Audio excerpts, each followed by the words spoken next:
Greater Hyderabad లో మొత్తం 80 CNG స్టేషన్లున్నాయి.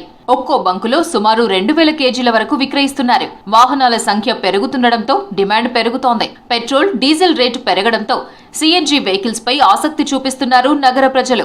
Middle class ప్రజలు ఉపయోగించే స్విఫ్ట్, వేగనార్, ఎర్టిగాలో సిఎన్జి వెహికల్స్ వచ్చాయి. దీంతో ఉదయాన్నే గ్యాస్ కోసం సిఎన్జి స్టేషన్ల ముందు బారులు తీరాల్సి వస్తోందని అంటున్నారు వాహనదారులు. సిటీలో ఏ బంకు దగ్గర అయినా గంట పైనే పడుతుంది ఆటోలకు. ఎందుకు బండ్లు ఎక్కువ చేసిండ్రు, బంకులు తక్కువ చేసిండ్రు అర్థం కావట్లేదు. కొన్ని బంకు దగ్గర గ్యాస్ బంకు అని పెడుతున్నారు, ఆడపోతే బంకు ఉంది కానీ గ్యాస్ లేదు, పోయి నిలబడి చూసుకొని వచ్చేయాల్సిందే. ఇట్లా చాలా బంకుల దగ్గర అట్లనే అవుతుంది. ఉన్న బంకులు ఏమో చాలా సేపు టైం పడుతుంది మాకు. దీని గురించి చూసి ఇంకా బంకులు పెంచితే బాగుంటుంది. ఎందుకంటే వెహికల్స్ ఇంకా వస్తున్నాయి, సిఎన్జి వెహికల్సే నడుస్తున్నాయి. మొత్తం బంకులు చూసేమో అంతే ఉన్నాయి, ఉన్న దాంట్లో గ్యాసులు దొరుకుతలేదు. ఈ మధ్య చాలా ఇబ్బందుల్లో ఉన్నాం. ఎందుకంటే ఎక్కడి నుంచి గ్యాస్ వస్తలేదు, 1 hour అయిపోతున్నాయి. మళ్ళీ ప్రెషర్ కూడా పోతుంది, బండిల మీద చాలా అది అవుతుంది. కానీ ఈ పంప్ మాత్రం అయితే చాలా అది చేస్తారు, ఆపరేట్ మంచిగా చేస్తారు. బంకులు అయితే తక్కువ ఉన్నాయి. అక్కడ సిటీలో అయితే మన హ్యాబిట్స్ అక్కడ మన ఇటు సైడ్ అయితే లేదు. ఖైరతాబాద్ హ్యాబిట్స్, ఖైరతాబాద్లో మొన్న రీసెంట్లీ చేశారు. కానీ లకడికాపూల్, మన హ్యాబిట్స్ అటు సైడ్ పంపే లేదు, గ్యాస్ వస్తలేరు కదండి. చాలా లైన్లు ఉంటుంది, అక్కడ మొత్తం అక్కడ వరకు పోతున్నాయి, చాలా ఇబ్బంది అవుతుంది.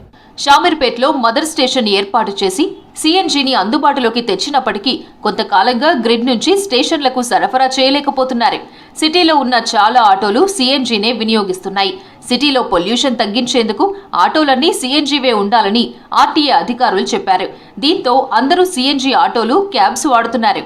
సిటీలోని డిపోల్లో కూడా సిఎన్జి బస్సులు ఉపయోగిస్తున్నారు. సిఎన్జి 10 years బ్యాక్ 1-2 పంపులు ఉంటుండే. ఎక్కడ హ్యాబిట్స్ ఒకటి, మళ్ళీ బోయినపల్లి ఏదో. నేను తీసుకున్నప్పటి నుంచి ఇప్పటికి మా అంటే ఒక 4 పంపులు మారినాయి. 4 yearsలో 4 పంపులు. తార్నాక ఒకటి, సనత్ నగర్ హెచ్పి ఒకటి, అంతే. ఇంకా మిగతా కోంపల్లి అవన్నీ ఉన్నాయి. నువ్వు ఇక్కడ కాదు, త్రూ అవుట్ సిటీ మీరు ఎక్కడన్నా పోండి, 24/7 లైన్ చూడండి. మూసాపేటకల్లా వెళ్ళి చూడండి, 2 kilometers ఉంటుంది. లైన్లో పెట్టుకుంటే పోలీసు వాళ్ళు వస్తారు, ఫోటోలు కొట్టుకొని వెళ్ళిపోతారు. 1750 రాంగ్ డైరెక్షన్, 1750. మాకు రోజంతా వచ్చేది 1400 రూపాయలు. హైటెక్ దగ్గర పోండి, మీరు సిఎన్జి లైన్ చూడండి. మూసాపేట పోండి, సిఎన్జి లైన్ చూడండి. తక్కువ ఖర్చుతో ఎక్కువ మైలేజీ వస్తుందని డ్రైవర్లు అనుకుంటే పెట్రోల్, డీజిల్ ధరలతో పోటీ పడుతూ సిఎన్జి కేజీ ధర 97 రూపాయలకు పెరిగిందన్నారు. దీంతో తమకెలాంటి ఉపయోగం లేదంటున్నారు వాహనదారులు. పైగా గంటల తరబడి ఫిల్లింగ్ స్టేషన్ దగ్గర ఉండాల్సి వస్తోందన్నారు. ఒక్కోసారి ఎక్కువ సమయం ఎదురు చూసినా సిఎన్జి దొరకట్లేదన్నారు వాహనదారులు.